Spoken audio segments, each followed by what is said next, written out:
Hello everyone. The purpose with which I started this channel is frustration. The frustration that I developed during watching some free content available on the YouTube. They are just rubbish. Mind it. I'm speaking it again. It is rubbish. There is 0%. I'm saying it again. 0% knowledge, any new knowledge in it. Now you will say that I'm criticizing everyone, but no, accept the truth. Because what take any of the channel on YouTube, bearing some few, those who have shared some new knowledge about the subject, most of the channels are sharing just the mundane things. And that's very frustrating to me. Because for new learner, when someone orient to a new subject, let's suppose he is starting reading history, what he will learn? He will see some dates, kings, and some other facts. But that's history. But that person is sticking to particularly only on those facts. Is that only history? No, that is not the actual essence of reading history. History is something broader, more comprehensive. It is reading something new and gaining some knowledge is not at all a bad thing. If you will have a broad horizon of your mindset, then you will gain something very productive. Number one thing that you will gain from broadening your mindset is that you will have a vast experience of understanding in actual sense of history. Understanding history is important because dates, kings, they all change in history. But the actual essence is the understanding part, because history is, after all, a understanding. Find it, it's understanding, not what is truth, what will be the truth, just understanding. Understanding through various frameworks, because there is always a debate, because history is always controversial, because some people find it to pointing the leftist historian that they have distorted the true picture of India and made history with their imagination. But that's completely wrong. It is wrong because when historians write history, it is written from a perspective, through frameworks, through rigorous analytical understanding of various events.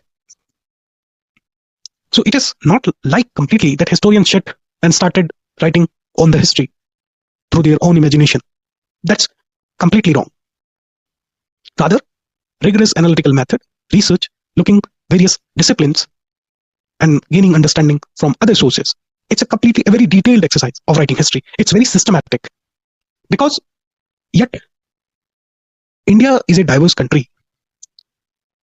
And in diversity, it's good. But there are also chances that whenever there is diversity, there is going to be a chaos. Chaos in the sense that there would arise dispute on the same facts. Let's suppose in diverse country where there is a diversity of historians from various backgrounds, so everyone tries to understand history from a different point of view. That perspective, I would call, is defined through its society in which one lives, through his upbringings, through his academics, and certain various other categories. So history cannot be objective or universal history, because there are various attempts. So in order to protect yourself from falling into the traps, I would say approach history just as an understanding and not as a truth-seeking exercise. Because history is so beautiful that it always leads you to new insights. When you were a child, ask yourself, you tend to ask to parents, when someone unfamiliar face came to your home, you basically tries to know from your parent who he was, why he was here, what he was doing, how the hell he came here. So these are the simple questions that you also do. But it all gets changed when the curiosity is killed in you. It is killed through family, society in which you live. So my whole purpose of starting this channel is to develop you again, this lost skill in you, because it was always there in you. It is not something that I'm teaching you here new. It was all there in you. But it's somehow lost because you left practicing it anymore. Your schools, teachers, and even the system failed to develop. Books will talk to you about the critical thinking. Even the official NCERT's books will talk about developing interdisciplinary approach. It's all because they want to emphasize that you should have diverse knowledge on a subject.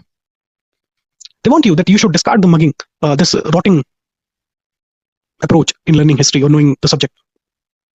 This is the purpose. That's why I'm saying again and again and again that history on YouTube or various any other subject, they will tell you everything about the subject. They will tell you every fact, but they will never delve into the why question. Why? Example से समझते हैं इसे. History में 87 की क्रांति हुई तो क्यों हुई? वही सारे मोटे एग्जाम्पल है. Political reason, economic reason, social reason क्या है? But they will never enquire कि why these political reasons were there, why only that political reason happen, not other, why this economic issue become issues. लेकिन फिर भी अगर आप और जब आगे पढ़ेंगे, जिसको मैं हॉरिजॉन्टल बोल रहा हूं, जैसे जैसे टाइमलाइन लीनियरली बढ़ती चली जाएगी तो नए पर्सपेक्टिव आपको आते जाएंगे. तो मेरा सोल पर्पस है कि मैं आपको हिस्ट्री ना पढ़ा के उसके जो लिंकेजेस हैं वो आपके डेवलप करा दूं, जिससे आप एक थॉरो अंडरस्टैंडिंग सब्जेक्ट के रिगार्डिंग रख सके. और इसके चलते आप जो है रटेंगे नहीं कभी चीजों को, आप समझेंगे, उसको समझ कर पढ़ेंगे. ये मेरा चैनल का पर्पस रहेगा. तो इसी के साथ हम इस ओरिएंटेशन सेशन को इतना ही रखते हैं. देखिए अभी मेरे साथ प्रॉब्लम क्या है कि मैं यहाँ कौओं की दुनिया में अकेला हंस हूं. तो it's things like so thank you very much, see you. अगर आप लोगों को पसंद आए तो मुझे जरूर बताएं. और हम जो है स्टार्ट करेंगे हिस्ट्री से, और हिस्ट्री में हमारी क्या अप्रोच रहेगी वो मैं आपके साथ शेयर करूंगा. देखिए मेरा सबसे पहला क्वेश्चन हमेशा स्टार्ट होगा वाई से. कोई भी चीज अगर हम कर रहे हैं तो हमें पता तो हो कि हम क्यों कर रहे हैं. Why, why, this 3 letter words is very important हर तरह से. अब मैंने अभी पीछे बोला जैसे कि आपके अंदर क्रिटिकल थिंकिंग थी, है अभी भी, लेकिन आप उसको सही डायरेक्शन में अप्लाई नहीं करते हैं.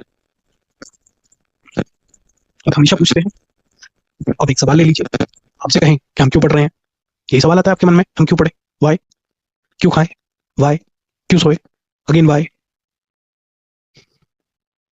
क्यों दोस्त बनाए, again why, why why why why, every time why. आप सब पूछते हैं. मैं फिर कह रहा हूं, आप सभी के अंदर ये स्किल है, सारी स्किल है, पर आप इसका सही जगह इस्तेमाल नहीं करते हैं. तो ऐसे ही हिस्ट्री है. तो आप ये तो जान लें कि हिस्ट्री पढ़ क्यों रहे हैं. Why are you reading history? क्या कोई बता सकता है मुझे? ठीक है, मैं मानता हूं सबसे यूजलेस सब्जेक्ट अगर है तो वो हिस्ट्री है, और मैं ये भी कह रहा हूं कि सबसे बेनिफिशियल सब्जेक्ट है वो भी हिस्ट्री है. अब सर आप कहेंगे सर ये तो कॉन्ट्रडिक्शन हो गया आपकी बात में. यस, यही तो क्रिटिकल थिंकिंग है, एक पॉजिटिव और एक नेगेटिव. यहां मैं आपको सारे बताऊंगा, आप बैलेंस इसको कर लीजिएगा. अगर मैंने यूजलेस बोला है हिस्ट्री को तो क्यों बोला है, उसका क्या पर्पस था, क्यों बोला है, कुछ तो कारण रहा होगा, ऐसे तो नहीं बोल दिया मैंने. तो हिस्ट्री अगर यूजलेस है तो क्यों है, आइए जानते हैं. देखिए आपने ये मैसेज सुना होगा प्राइम मिनिस्टर मोदी का कि this is not an era of war. और हिस्ट्री में आप क्या पढ़ते हैं, वॉर, प्लासी, बक्सर, हाइडेस्पिस, खानवा, पता नहीं अनगिनत कहानी, world Wars, 7 year Wars, 30 years war. कौन कौन सी वॉर नहीं सुनी आपने, हर वॉर है. लेकिन अगर आप सीख क्या रहे हैं हिस्ट्री से, आज भी लड़ाई हो रही है, Russia Ukraine war, Iran Israel war, India Pakistan की अभी कॉन्फ्लिक्ट हुई है, इंडिया भी लड़ाई लड़ चुका है काफी पाकिस्तान के साथ मॉडर्न टाइम्स में. तो फिर क्या बेनिफिट है अगर हम आज भी अगर लड़ रहे हैं तो हिस्ट्री पढ़ने का. तो इसलिए मैंने बोला कि ये यूजलेस है, बट ऐसा नहीं है मेरे ये कहने से कि ये यूजलेस हो गया सब्जेक्ट. ये एक पॉइंट हो गया है, ये एक पर्सपेक्टिव हो गया है, ये एक फैक्ट्स को उठा के मैंने जस्टिफाई करने की कोशिश की है. क्या बस लड़ाइयां ही हिस्ट्री में हुई है? सोचो एक मिनट आप, क्या बस लड़ाइयां ही हुई है उसमें, और कुछ नहीं हुआ है, कोई डेवलपमेंट नहीं हुआ है, कुछ पॉजिटिव है ही नहीं हिस्ट्री में? तो फिर यहां मैं गलत हूं. तो यही है क्रिटिकल अंडरस्टैंडिंग. क्रिटिकल अंडरस्टैंडिंग का सबसे पहला पिलर है क्वेश्चन करना, व्हाई. और यही सबसे जरूरी है. आप अगर सही क्वेश्चन करोगे तो आपको आंसर भी सही मिलेंगे. मैंने बोला कि हिस्ट्री पॉजिटिव भी है. हिस्ट्री अगर पॉजिटिव है तो क्यों है? हिस्ट्री पॉजिटिव इसलिए है क्योंकि history is full of messages. History में बताती है कि हमें वॉर नहीं करनी चाहिए because there is no benefit. इसलिए तुम देखोगे जो ये इंटरनेशनल ऑर्गेनाइजेशन बनी है, यूएन बना है, पूरा सिस्टम बना है यूएन का, ये क्या कर रहे हैं, पीस प्रमोट कर रहे हैं. They are shedding war. जब ये इंटरनेशनल ऑर्डर बना था, यूएन का, यूएन सिस्टम बना था, तो अगर आप उनकी स्पीचेस को देखेंगे, या और भी बहुत सारे लोग हैं जो इसके लिए मतलब बहुत फेवर करते हैं कि now disputes will be decided not on the war fields but on the table. शांति से बात करेंगे। इंडिया चाइना बॉर्डर के डिस्प्यूट को रेजोल्यूशन कर रहा है पीस के थ्रू। इसलिए हिस्ट्री मैसेजेस भी देती है, इसलिए हिस्ट्री बताती है कि वॉर के क्या नुकसान है, कितना ह्यूमन लॉस हुआ है उससे। तो इस तरह से हम हिस्ट्री को प्रोसेस करेंगे। हम हर एक क्वेश्चन को, हर टॉपिक को, हड़प्पा से लेकर पूरे, पहले हम 3 हिस्सों में करना है इसको, एंशिएंट में, मिडिवल और मॉडर्न में, और साथ में मैं आपको कंटेम्परेरी टाइम पीरियड से एग्जांपल देता चलूंगा। हम हर क्वेश्चन करेंगे। क्या हड़प्पा के बाद डायरेक्ट वैदिक सिविलाइजेशन आ गई? इसके बीच में क्या था? उससे पहले क्या था? हड़प्पा एकदम अर्बन सिविलाइजेशन थी और वो कैसे वैदिक पीरियड में रूरल हो गई है, फिर अर्बन हो गई है। मॉडर्न टाइम पीरियड से आगे को तो अगर देखेंगे तो फिर आगे देखते हैं, फिर डिक्लाइन हो जाता है। क्यों हो रहा है ये डिक्लाइन? हड़प्पा से पहले क्या था? Stone age. But you never asked कि स्टोन एज से पहले क्या था। मैं मानता हूं 198% लोगों ने कभी ये अपनी जिंदगी में क्वेश्चन नहीं किया होगा, खुद से जानने के लिए भी, कि स्टोन एज से पहले क्या था इस दुनिया में, लाइफ कहां से आई, कैसे ह्यूमन ने इस धरती को कॉलोनाइज कर लिया। तो इसी तरह से हम हिस्ट्री में डिबेटों के साथ आगे बढ़ेंगे। जहां रिलेवेंट होगा मैं आपको उसके जवाब दे दूंगा और कोशिश करूंगा कि मैं आपके हर सवाल की आंसर करूं। हिस्ट्री में आप देखो, व्हाट तो बुक से पढ़ लेंगे, वाई पार्ट में यहां करा दूंगा, आपके लिंक बनवा दूंगा, बैकवर्ड भी और फॉरवर्ड भी, वो कैसे लिंकेजेस है। Harappan civilisation, Harappan time period में केवल साइट्स पढ़नी है। साइट्स ही हैं जो आपको बताती हैं कि कैसे ट्रांजिशन हुआ, कैसे एग्रीकल्चर डेवलप हुआ। क्या आप एग्रीकल्चर मेरे, अब ये बताओ, आप में से कितने लोगों ने एग्रीकल्चर के बेनिफिट कभी जानने की कोशिश की है? बस ये तो पता है एग्रीकल्चर आ गया न्यूलिथिक टाइम पीरियड में या उससे बाद में, समझ रहे हो? तो इसी तरह से हम अपनी अप्रोच रखेंगे। कैसे एम्पायर बने? वैदिक पीरियड रूरल सिविलाइजेशन थी, और रूरल सिविलाइजेशन के बाद जो एग्रीकल्चरल इकोनॉमिक बेस था, उसने कैसे modern empire, modern time period में एम्पायर बना दिए। फिर आप टाइटल्स भी देखते हो, चक्रवर्ती, सम्राट, किंग्स। अशोका के ऊपर डिबेट्स हैं, कौन है अशोका, कौन है? किंग था, मोनार्क था, एक सेंट था, या सेंट के रूप में मॉन्क था? कौन था अशोका? और धम्मा पॉलिसी के ऊपर उसकी डिबेट्स हैं, क्यों लेके आया धम्मा पॉलिसी अशोका? लैंग्वेजेस तो ये इलाइट लैंग्वेजेस थी, कहने को तो कहते हैं कि प्राकृत और ब्राह्मी खारतूसी स्क्रिप्ट में उसने अपने इंस्क्रिप्शन लिखवाए। मोस्टली उसके इंस्क्रिप्शन जो हैं वो ब्राह्मी और प्राकृत लैंग्वेजेस में है। फिर जो कॉमन लोग थे वो क्या बोलते थे? क्या वो समझ पाते थे जो इसके इतने इंस्क्रिप्शन हैं? क्या उनका बेनिफिट रहा? तो यही सारे क्वेश्चन हम वाई पार्ट में करेंगे। वैदिक पीरियड आया तो क्यों आया? ऋग्वेद कैसे लिखे गए? क्या मतलब है ऋग्वेद का? क्या ऋग्वेद सच में सच्चे हैं? क्योंकि कहने को तो कहते हैं कि श्रुति परंपरा भारत में थी। ऋग्वेद पहले गॉड से माउथ के थ्रू लोगों ने सुने, और सुन के पहले वो ऐसे ही मेमोराइज करके याद रखते थे। तो इतना डेटा क्या ह्यूमनली पॉसिबल है याद करना? तो वाई के साथ साथ हम नए सवाल भी जनरेट करेंगे, और यही मेरा लक्ष्य होगा कि आप कुछ अच्छा सीखें इन वीडियो से। Thank you very much. मैं आपको अब लेक्चर में मिलूंगा।